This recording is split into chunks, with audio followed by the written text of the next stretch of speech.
நான் உங்கள் சிப்பிப்பாறை ஜோதிடர் சாதி ராகவன் ஜெயபாலாஜி. தைத்துளை கரணம், கழுதையுடைய கரணத்தில் போய் பிறந்தவர்களுக்கு சுக்கிரன் தான் கிரகமாக வரும். இந்த சுக்கிரன் கிரகமாக வந்தாலும் இதோடைய அதிதேவதை என்று சொல்லக்கூடிய இது ஆதித்யன் என்று சொல்லக்கூடிய சூரியன் தான். ஆதித்யன் அப்படின்னு சொல்லக்கூடிய சூரியன். அப்போ இந்த தைத்துளை கரணத்தில் போய் பிறந்தவர்கள் ஆதித்ய கிருதயம் என்று சொல்லக்கூடிய அந்த ஸ்லோகத்தை டெய்லி சொல்லணும்.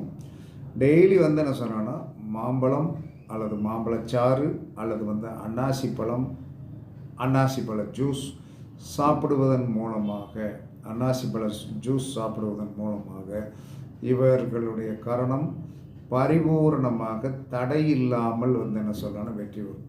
இந்த தைத்துளை கரணத்தில் போய் பிறந்தவர்களுக்கு தொழில் சக்கப்பாயிரும். அதனால் என்ன சொன்னோன்னா, சூரிய நமஸ்காரம் பண்ணுவது